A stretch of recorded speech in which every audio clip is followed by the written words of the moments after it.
I told my daughter to stop having kids because she forces me to raise them. I and my husband Rob have 2 kids, Erica and Mike. Both kids are married, but Erica and her husband Steve live near to us, and this issue concerns them.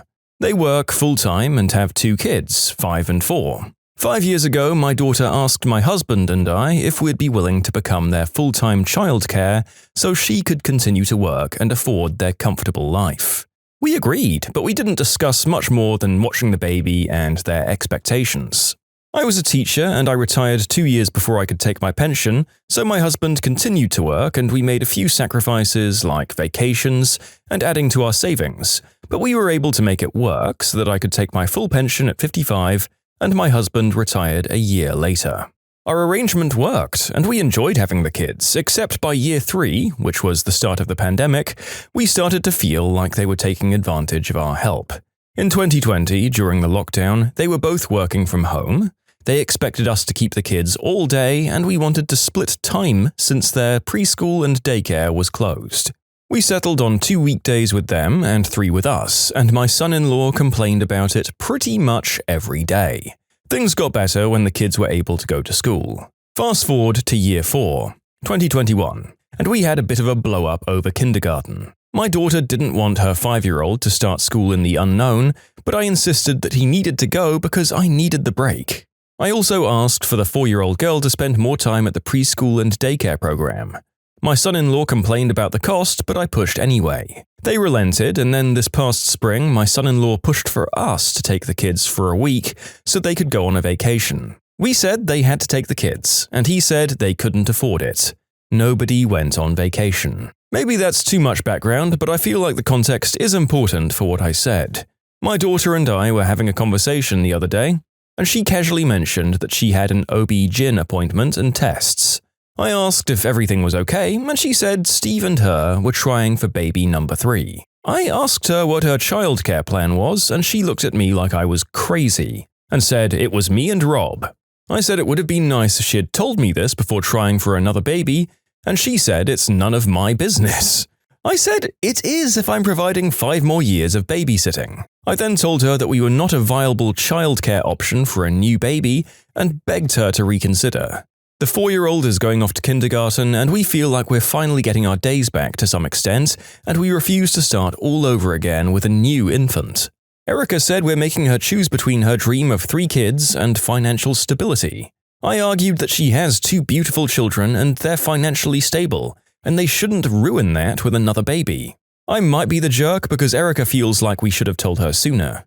I feel like I'm not because I never agreed to a lifetime of raising their kids. We'll continue to watch our 2 grandchildren after school and during the summer, as this is what we've agreed to and we enjoy it. School provides a nice break for us, and then we do fun things with the kids in the summer. We just don't want to start over again with another baby. Okay, just an update to add a bit more context, and I want to answer some of the comments that I'm seeing a lot. To clarify, we're not paid and we didn't ask to be. I retired early, but I would have stayed longer if we didn't watch our grandkids. I probably would have put in another 5 years or so because I loved my job, so putting those 5 years into helping my daughter and grandchildren wasn't a problem for me. My husband and I did a good job of preparing for retirement and felt we could swing it. Also, we do take time for ourselves. We require 5 weeks a year at minimum to travel, visit our son or another family. We settled on 5 because our daughter gets 3 weeks of vacation a year, and my son-in-law gets 2. At first, my son-in-law complained that he and my daughter would never get a vacation together. We said they would just simply have to arrange other care options if they want time together, so we could still have our 5 weeks. We hold them to this, and one time in the past 5 years his parents came down to stay with them and watch the kids during that week that we were away. In terms of telling her to not have another baby, I was trying to make her see everything she does have and to focus less on what she doesn't have. I'd never tell another woman what to do with her body, but she's my daughter and I don't want to see her hurting. Lastly, my daughter and son-in-law have plenty of money and are responsible when it comes to costs. If anything, my son-in-law is cheap, so I think their version of stability and many other people's is very different. Okay, final update. My daughter came to pick the kids up this evening and I asked her if we could talk. We were both much calmer this time and I explained my point of view on another baby and feeling blindsided by her declaration of baby number 3. She said she mentioned wanting 3 after she got married, but I don't recall that conversation. Our talk was productive and she shared that she's the one pushing for another one, while her husband doesn't love the idea but isn't completely against it. She confessed that she doubts she'll still have him on board if he found out they'd be paying for childcare this time around. Her husband grew up on the poorer side and budgets for everything. He worries about losing his job, which is why he complained about the kids being around during COVID, and he also worries about letting his kids down. I sympathize more with him now that she's shared this side of their marriage with me. She admitted that I was probably right about another baby, and she's going to talk with Steve tonight about moving forward with this plan, but with the caveat that the baby would be in full-time daycare, with my husband and me helping in emergencies only. We were able to discuss our current situation. I expressed that I felt underappreciated given everything I've done for her and her family, and she shared that she's jealous she can't be with them instead. I felt for her as a working mum myself, except I had my summers with my kids. She said she had talked to Steve about enrolling the kids in the before and aftercare program come September, and we'd take them as we usually do, but we can also send them to the program when needed. I also made sure I gave my grandkids an extra tight hug today after watching what happened in Uvalde. It makes my feelings seem very trivial. I don't think anyone could reasonably call you guys the jerks, and it seems like your daughter is under a bit of pressure from her husband to get as much value out of you guys as possible. I'd say if you did anything wrong, it was accepting a bit too much too early and for too long. I can't fault Erica for wanting to have the best life for her kids, which is what I'm assuming she means by maintaining a comfortable life, but I'm sure that the grandparents in question are spending a bit to look after the 2 growing active toddlers for that long. Not to mention grandma giving up a job it sounds like she would have preferred to stay in just to help her daughter out. I think the clearest signal was the parents in question wanting to take a nice holiday sans their children. Look, they might be the best, most loving figures while the kids are at home for all I know, but you've got to put in the time as a parent. If you're not prepared to, you probably shouldn't be having a third. If you like Am I the Jerk, you're probably going to love Am I the Genius. Check it out, linked below. Also, go to amithejerk.com/submit if you would like to submit your own stories. Would I be the jerk if I requested a different teacher for my second daughter over something that happened 5 years ago? There's a lot of backstory I can get into, but it would make the story super long, so for the sake of size, I'm going to try and make it quick. A summary of 5 years ago. My then 9-year-old daughter started puberty earlier than others of her age, and body odor was a problem. Foot smell also runs in the family. We started using foot powder for her shoes, but sometimes it just didn't help and she habitually bounced her foot when working. Being young, she loved wearing flats to school and was in class with a woman that we'll call the rude teacher. The rude teacher pulled my daughter aside before recess and told her that she needed to keep her shoes on because she was making the classroom stink. And then days later called out my child's name in front of the entire class, prompting my child to put her foot down.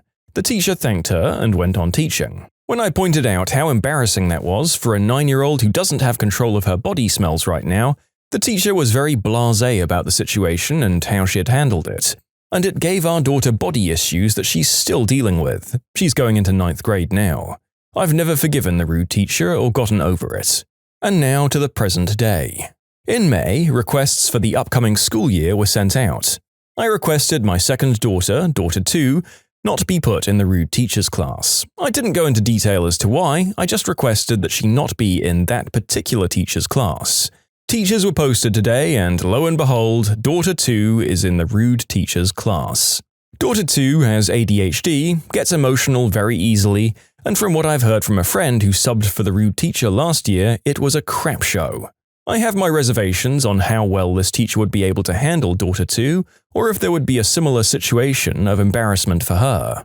Would I be the jerk if I emailed the principal and asked her to move daughter 2 to the other teacher's class before school starts? I don't want to make her work harder, but I also don't like the approach of, just wait and see what happens. My husband, however, feels like we should give the rude teacher another shot, because we'll have 2 other kids going into her class in the future, if she's still teaching, and we can't always ask for special placement because of something that happened 5 years ago. So, would I be the jerk? Okay, update. I posted last week and 99% of the comments told me that I wouldn't be the jerk and that I needed to advocate for my child and protect her from a bad teacher. So I emailed the principal that night and basically said, I'm so sorry, I know teachers just got posted, but I did request that my daughter not be in that teacher's class. Is it possible to have her switched into the other class? The following Monday, the principal called me and, in essence, said there's a lot that goes into making the class lists. Academics have to be considered, similar numbers of boys and girls in each class, making sure if any kids couldn't be in a class together, they were split, so it's just too hard to move my daughter. I told her my side and how I'm sure that nothing would likely happen, but for me personally, there's a non-zero chance of her causing undue harm to another of my children. She told me she'd talked to the rude teacher many times, and although she had yet to see her teach, the principal is new, that the rude teacher is very nice, and she'd talked to the rude teacher without naming names, to let rude teacher know that a parent was concerned about having their child in her class due to previous treatment of a sibling. On Tuesday, I talked to someone from the district that's the administrator for the schools in my area. He asked me about the situation, I told him, and I mentioned that the principal had said it was too hard to switch students, so I was wondering if it was something that the district could do easier. That I know all it takes is one bad experience with a teacher to ruin a kid's school enjoyment. He said the district didn't typically override the principal's decisions, but he wanted to talk to her because he agreed that what the rude teacher had said and done was inappropriate, and I shouldn't have to stress about another of my kids being in her class. On Wednesday, the principal called me again. She was very shocked, because when we talked, I thought we'd reached an understanding, but I just got off the phone with my supervisor and… well, wouldn't you know it, there just happened to be a second-grade teacher in her office, so the teacher helped the principal find a student who was equal to my daughter, and they talked to the parents, and daughter 2 would no longer be in the rude teacher's class. The principal said, "You know, if you were still having serious reservations about her being in the class, you could have come to me." I said, "I wasn't trying to go above you. You just said it was too hard, so I didn't know if it was something the district could have an easier time doing." And she ended with, "Well, we hope to see you back at school night, and if you need anything, please let me know first." Anyway, that's the update. Thanks to everyone for your judgment, insights, and to those of you who shared a bad experience. I'm so sorry that you've had to deal with that. Yeah, I highly suspect that the principal was, more than anything, just trying to avoid having to make the changes and any subsequent switches that might follow it. In a lot of administrative jobs, there can be a certain reluctance to work with people who want special treatment, and to be known as the person to go to for such things. It creates a whole bunch more work. I do appreciate that in most schools they aren't lying, and some thought does go into child placement, but in this case, come on. There was a prior request that the kid not be put in that teacher's class. The principal said, "You could have just come to me." The author did go to them. Twice. And that teacher's behavior was not cool. Those kinds of comments to a young kid can leave mental scars, man. I sure as heck remember most of the bad things that happened to me as a 5 to 10-year-old, and I can barely remember my teachers' names from that time. I'm glad you got this sorted. Copywriter will have a hard time finding a job with that resume. Many years ago, I worked at a Kinko's, which is now a FedEx office. I often worked graveyard shifts and had to deal with lots of people early in the morning who, to put it nicely, hadn't had their coffee yet. For some context, overnight was the time when long machine runs were printed and tedious finishing work was done. Being the only one working until 6 a.m. when the morning crew started to trickle in, I was often in the middle of something when the customer came in, and it would take me a second to get to the counter to help them. One morning, around 5 a.m., I was in the back doing some binding work. I hear the door alarm, and I'd just put a perfect binding in the heater. This takes about 15 to 20 seconds to melt the glue and bind the pages. I yell from the back, "I'll be right out," and the lady who we'll refer to from now as the witchy customer, W replaces the B in that first word, shouts back, "I'm in a hurry." I finish the binding and I get up to the counter. "Sorry about the wait, what can I do for you?" "Can I see your resume paper selection?" Our resume papers were literally sitting 6 inches away from her on the counter, in a little bound book that had resume paper printed in big, bold letters. I slid the book over in front of her and even opened it up for her. As she flips through it, she proceeded to complain about the color and texture of every paper before asking me the price. I say, 15 cents per copy plus 7 cents if you want to print on the second side. "That's expensive. Don't you have any better paper for that price?" "Sorry, that's our full selection of resume papers. The only other options are plain white copy paper, Astro Brights, which are neon-colored, or cardstock. Are you going to need this double-sided or single-sided? I could see that she had in front of her a 2-page resume, which is usually printed single-sided. Of course, she asks, which one of those is cheaper? I say double-sided will be cheaper, but for resumes our customers usually prefer single-sided. Just give me 50 copies double-sided on the sandstone. I confirm her selection and head back to the copier to complete her order.